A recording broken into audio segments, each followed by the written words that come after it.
Everyone thinks power corrupts. Marcus Aurelius proves they're wrong.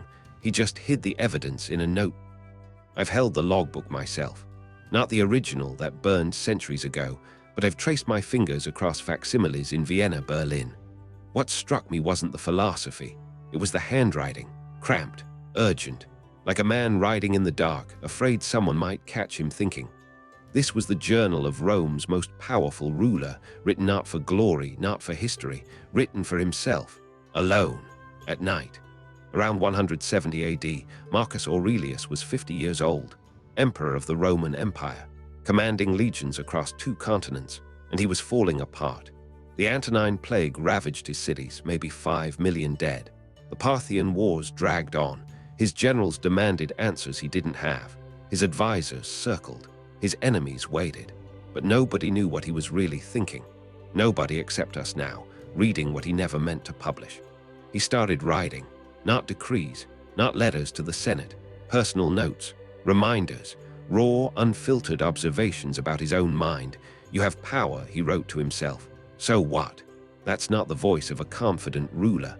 That's a man interrogating his own authority, suspicious of his own certainty. He was asking the question nobody in Rome dared ask aloud. What's the point of all this? That question, what's the point, is the open loop that runs through every page. He never fully answers it. That's the genius. Because Marcus wasn't writing for closure. He was writing to survive the day. The next decision. The next crisis he couldn't control. And here's what he didn't know then. His private struggle would outlive his empire by 2,000 years. His core insight, power is an illusion, not metaphorically, literally. He controlled legions, yet he couldn't control the plague. He commanded the Senate, yet senators still died. He owned the empire, yet the empire was falling apart. So what was he actually in control of? His judgments, his responses, his character. That's it. Everything else was noise.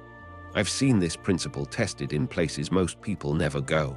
War zones, refugee camps, rooms where someone's entire world just collapsed. The people who survive intact, psychologically intact, aren't the ones with the most resources or rank. They're the ones who distinguish between what they can influence and what they can't. Marcus understood this in a palace. Most of us learn it in a crater. He wrote about patience like someone who'd run out of it and had to rebuild it from scratch. You could leave life right now, he reminded himself. Harsh words, but useful. Because if death is always possible, then every frustration, every delayed decision, every incompetent advisor, every plague victim becomes less permanent. It becomes bearable. Patience isn't passivity, it's perspective. His second major move, he stopped blaming others for his suffering. Not because he was weak, because blame is exhausting and useless. If someone wrongs you, the wrongness isn't in their action, it's in your judgment of it. You're free to judge differently. This sounds like victim-blaming philosophy until you realize he's giving himself back his power, the power to choose his own response. Purpose for Marcus wasn't some grand destiny. It wasn't save Rome or expand the empire. Purpose was smaller, daily, repeatable. Do your job well, treat people justly, accept what you can't change, die when it's time. That's it, that's the whole program, no transcendence required, just relentless, boring virtue. What he didn't anticipate, what nobody in his era could have anticipated, is that his private journal would become humanity's most influential self-help manual, translated into dozens of languages, read by soldiers, CEOs, therapists, prisoners. Because his words solved a problem that transcends time. How to stay sane while carrying responsibility you never asked for. The modern professional reads him and recognizes themselves immediately. Overwhelmed, judged, uncertain, carrying decisions with incomplete information. The plague is gone, but the pressure remains. Different costumes, same weight. And Marcus's answer is the same. You cannot control outcomes.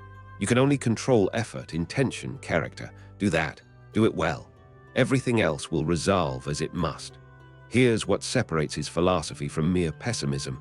He doesn't say nothing matters, so give up. He says most things don't matter, so focus on what does. That distinction is the difference between depression and freedom. He's not nihilistic. He's ruthlessly practical. Cut away everything fake, and you're left with something solid, something you can actually build on. The patience he cultivated wasn't about waiting. It was about not panicking while you wait. Don't rush the decision. Don't amplify the crisis. Don't let your fear write the narrative. Sit with it. Breathe. Think. Then act. I've watched people under genuine pressure, lives on the line, and the ones who survive are the ones who refuse to let adrenaline drive the choice. Marcus's final lesson, the one that ties it all together, is that power and humility aren't opposites. The most powerful person in Rome spent his nights writing reminders to himself that he was small, temporary, and wrong about most things. That's not weakness. That's the only form of strength that actually lasts. Ego-driven power collapses the moment circumstances shift. Character-driven power endures. I've read the logbook myself, the facsimiles anyway, and what strikes me most is the repetition.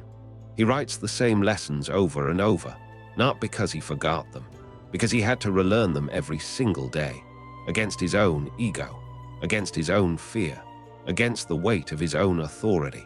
That repetition is the real message. Wisdom isn't a destination, it's a daily practice. So when you're overwhelmed by your own responsibilities, your job, your family, your obligations, remember, the most powerful ruler in the ancient world felt the same way. And his answer wasn't to grab harder. It was to let go of what he couldn't hold. Control your effort, control your character, control your response. That's the kingdom you can actually rule. That's where actual power lies. 2,000 years later, Marcus Aurelius is still teaching. Not through monuments or military victories, those all crumbled, but through honest words written to himself in the dark. That's the only kind of power that survives. The kind that doesn't need to announce itself. The kind that whispers to you when you're alone and afraid and asks, what can you actually control right now? If timeless philosophy that speaks directly to modern overwhelm is what you're after, subscribe. Each week, we unpack another ancient framework that actually works in today's chaos.